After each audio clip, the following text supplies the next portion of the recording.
God praat. Ons lees Hebreërs 12 vers 14 tot 29.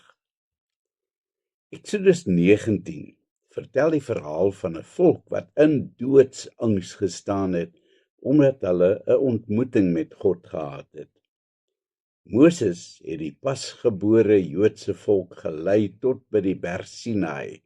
Daar het hy op God se bevel die berg alleen uitgeklim en die volk ondergelaat.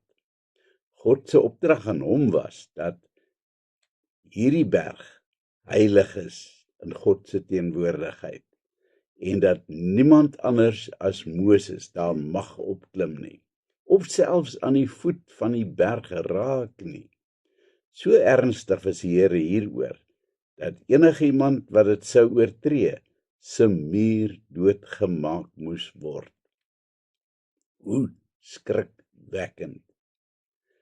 Miskien het hulle gewonder wat dan nou so spesiaal is aan 'n berg in die woestyn.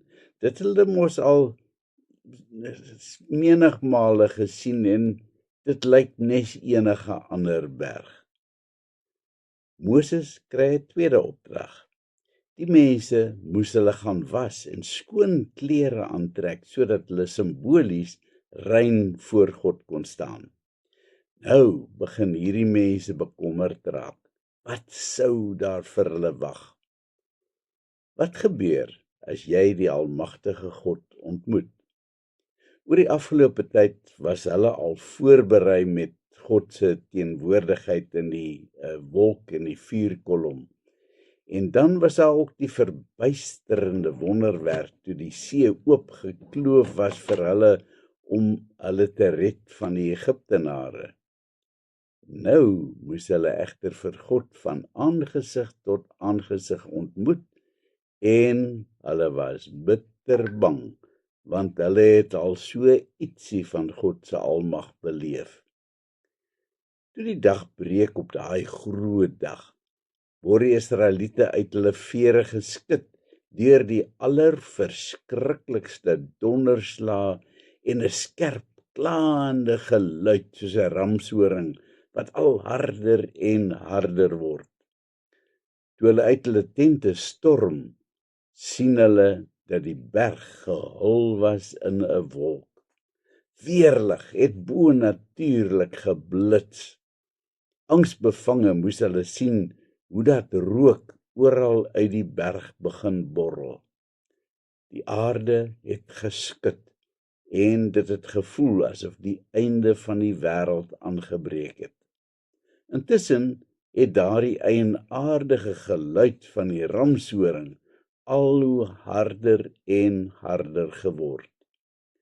Die mense het behoorlik gebewe van angs. Wat hier gebeur het, was nie maar net natuurelemente nie. Hier was iets verskriklik onnatuurlik aan die gang. Die volgende oomblik was daar 'n verblindende vuur, toe God in vuur op die berg neerdaal. Gedurende hierdie magtige skouspel van God se teenwoordigheid, het hy met Moses gepraat, terwyl die volk bibberend van vrees moes toekyk. Dit moes angswekkend gewees het om so 'n ontmoeting met God te hê. Selfs Moses, wat talle kere vir God ontmoet het gesidder van angs voor God. Dit bring ons by 'n baie netelige saak. Hoe kan ek en jy vandag nog met God praat? Durf ons in ons sondige toestand voor hom, die Almagtige, verskyn? Dankie tog. Jesus het alles kom verander. Jesus het vir ons toegang kom bewerkstellig na die Almagtige God, sodat ons vandag in sy teenwoordigheid mag staan sonder enige vrees. Maar kom ons begin by die begin.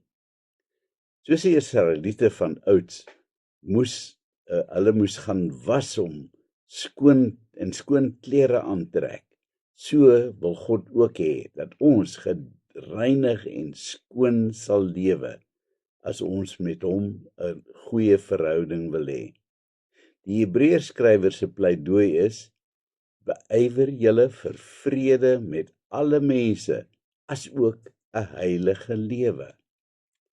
Hierdie sinnetjie is 'n baie groot mondvol, want om in vrede met my medemens te lewe, behels sommer 'n klomp dinge van my kant af.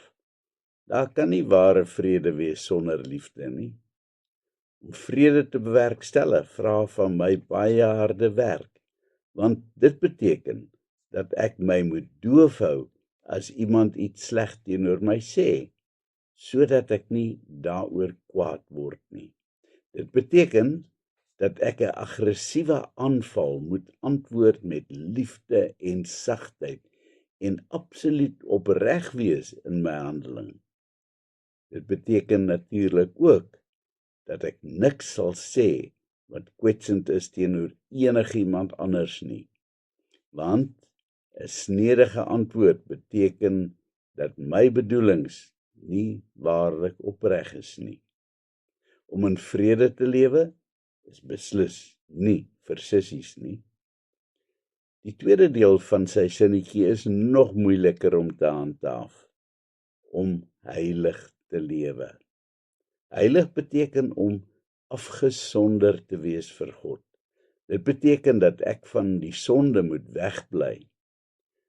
Natuurlik is dit menslik totaal onmoontlik om geen sonde te doen nie. Maar my lewe moet daarvan getuig dat ek hard probeer, en dit is al wat God van my vra.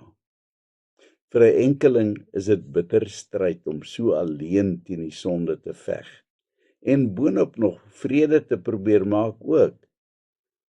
Ons het mekaar daarvoor nodig, om mekaar moed in te praat en te ondersteun. Net soos wat die atlete gedurende die Comrades Marathon mekaar oor die wenstreep dra. As iemand struikel, is die ander daar om hom op te help. Daarom is kerkgroepe so geweldig belangrik, want binne 'n gemeente is die ruimte geskep vir mense om mekaar te ondersteun. Ek weet dat hier mense is wat vandag hierdie dagstukkie lees, wat nie inskakel by 'n gemeente nie. Ek pleit vanoggend by jou om deel te word van daardie ondersteuningsgroep waar mense vir mekaar omgee, omdat Jesus in hulle harte is. Ja, inderdaad het ons nie vandag nodig om in vrees en bewering voor God te staan nie. Jesus is ons middelaar, sodat ons sonder enige vrees te enige tyd met God kan praat. Ja, hy is steeds die Almagtige, die skepper van hemel en aarde, maar Jesus het vir ons die deur geword na hom. Jesus het sy kant gebring deur alles te gee om daardie kommunikasiekanaal te skep, selfs sy eie lewe te gee en 'n gruisame dood te sterf aan die vloekhout. Sal ek en jy dan nie ook maar ons kant bring vir hom nie? Kom ons wys met ons lewens dat ons werklik waardering het vir wat hy vir ons gedoen het. Kom ons bid. Here, dankie dat U vir my die pad oopgemaak het, sodat ek vandag vrymoedig met God kan praat. Help my asseblief om 'n heilige lewe te lei. Amen.